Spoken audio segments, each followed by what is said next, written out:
So this is coming in from the White House regarding the economy. Scott Bessent says, Main Street is about to prosper. Okay, you're about to prosper. That's from Scott Bessent, Treasury Secretary. He's also saying blockbuster 2026 for the U.S. economy. Blockbuster, okay, as the Dow hits historic milestones. So I guess since the stock market is going up, you're all going to be rich, and this year's going to be a blockbuster. That's according to them. Trump then and his team are saying, guys, Trump's on TV all the time, so therefore he must be the most fantastic president of all time. Trump nears 500 press interactions in second term, blowing past Biden data shows. And I'm sure next they're going to say, guys, Trump tweets out a lot, tweets more than Biden, therefore he must be awesome. But basically this shows you it's all a TV show to them. He treats this as like, hey, I'm on camera a lot. Hey, I take a lot of Instagram photos, right? Hey, I tweet a bunch of nonsense. Hey, I go to my golf course all the time. And whenever I go to my golf course, I say hi to the press on the way, and I count that as doing a good job. That's where we're at right now. And I want to show you guys the reality of this stuff, right? Because I know the White House can gaslight you all the time, and just like, I just start to feel crazy. But this is where we're at. Job cuts surged to highest January since 2009. Basically, it's companies are laying off the same way that they did during the Great Financial Crisis. That's the kind of numbers that we're talking about. And it goes even beyond that to where this is crazy. There's a couple things I want to show you. So one is more workers are stuck in part-time jobs and warning for the economy. So this I knew about, but I didn't know about this other one. So basically it's hard to find full-time work, and it's hard to find jobs with benefits. It's been like that for a while in the USA. And then you have this other part, which is people working multiple jobs, right? And that is going up. That's a 25-year high. The share of workers with multiple jobs is at a 25-year high. So they're laying off in January. It's like the worst since 2009. People are working multiple jobs. It's like the worst basically since the dot-com bubble. And then from the Wall Street Journal today, they were talking about jobs. And I'm just showing you guys the reality of it. Job hunters are so desperate that they're paying to get recruited. What? And I didn't know people were doing this. I knew it was bad, but I didn't know it was this bad. I mean, like, I'll go over it with you and you'll see. It says, landing a white-collar job is getting so tough that candidates, not companies, are paying recruiters to match them with positions. They refer to this thing saying this guy's named Dan. He's 36. He signed up for a reverse recruiting service called Reefer is what they're calling it, and connected him with some sort of executive at Golden, a volunteer management company, which was looking for a platform engineer and a data scientist. So that's the kind of job that he's looking for. And then after you get hired, you have to pay them 20% of your first month's pay. What the heck? 20% of your first month's pay. See, I hadn't heard about this kind of stuff. And there's another one, and they go through different examples. I'll give you another example. Boutique service reverse recruiting agency, we call this, charges job seekers $1,500 monthly fees. $1,500 a month. So you get coaching, resume, they write your LinkedIn for you, those kind of things. They can submit a bunch of applications for you, like 100 a week. And then after, I guess you get a job, it says after accepting a job, clients pay 10% of their first year salary minus the first month's fee they paid the agency. I'm just shaking my head. This stuff is absolutely nuts. But you have to put all this stuff together, right? Multiple jobs, companies are firing, and now I have to pay someone to help me find a job. And this is a lot, $1,500 a month. Dang. And then the Trump people go out on TV and tell you how awesome everything is. And it's like, I'm on TV, therefore I must be doing a good job. Here's what's more, it's crazy. And this shows you the inside look of sort of the White House. Remember, we talked about yesterday, Trump was in Fox News, were like, I hate that Super Bowl. I hate the halftime show, whatever, right? Turns out they're a bunch of hypocrites, which is not surprising. I guess this is inside look at the party when Trump, and they're just watching the Super Bowl halftime show. So they're pretending they hate the thing, but they're actually watching it. That's why this, and go back here, you can see Trump and I think Lindsey Graham at the table. That might be, I'm not sure who that, it could be the Melania or Karen Levitt. I can't tell who's sitting next to Trump, but they are watching the Super Bowl halftime show.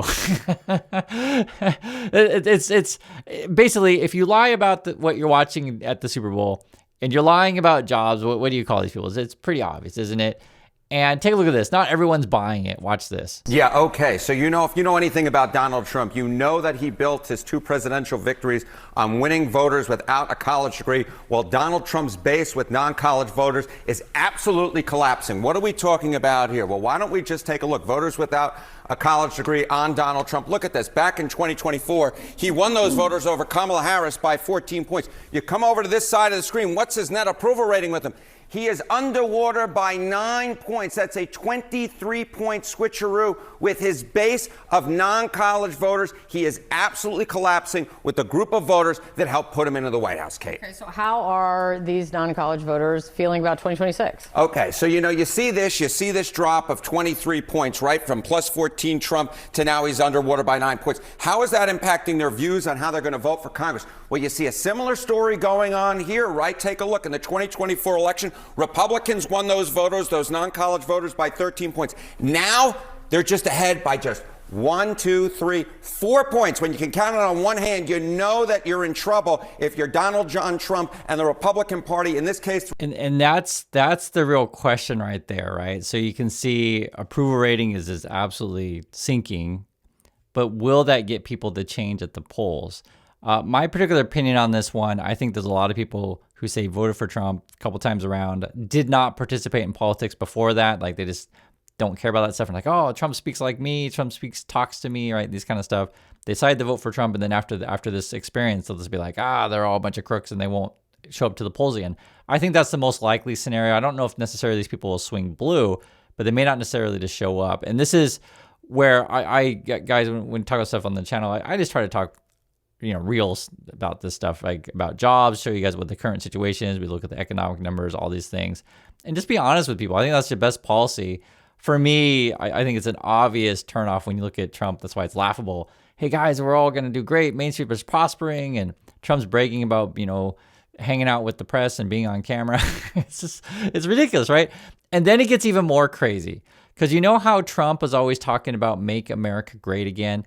This is J.D. Vance today. What is J.D. Vance up to? Check this out for yourself. I want to announce a few things, and the Prime Minister announced a few of them, but I want to reiterate what we've done here and what we're going to continue to work on together. So first of all, he mentioned this incredible tech deal. The United States was proud to issue a number of export licenses for the sale of high-powered NVIDIA chips. Now, what does that mean? That means new markets for American workers and for American businesses, but it also means greater prosperity for the people of Armenia. These are chips that simply do not exist in most countries in the world.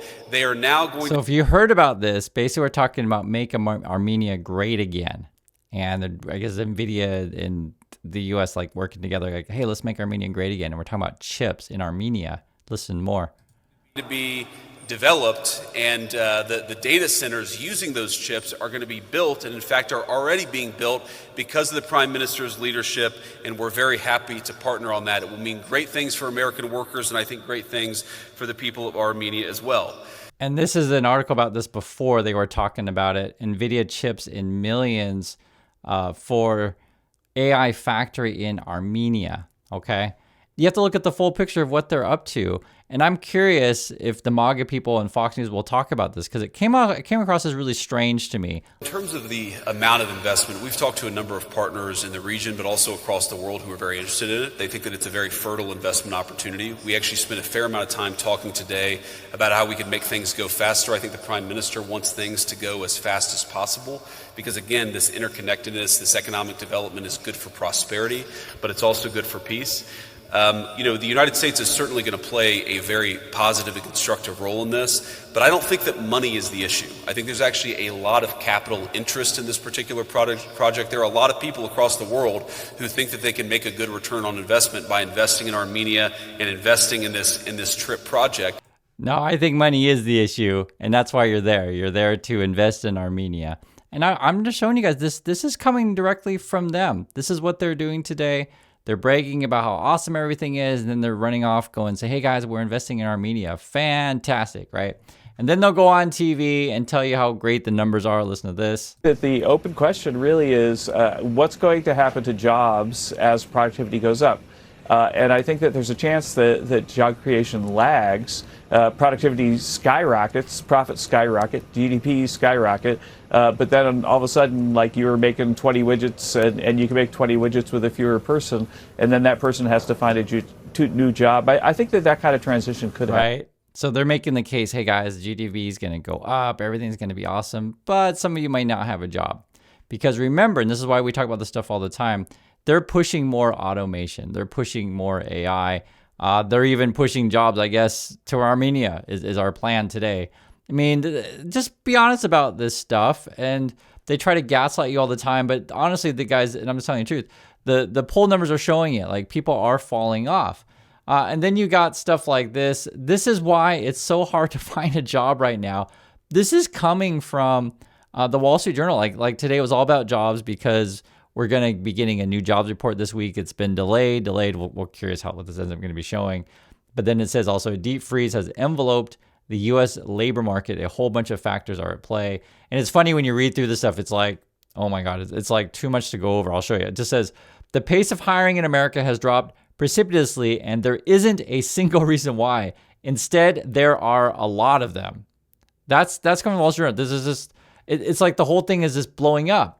And the most simplest way to look at it, right? Just ask people, what do you think is going on?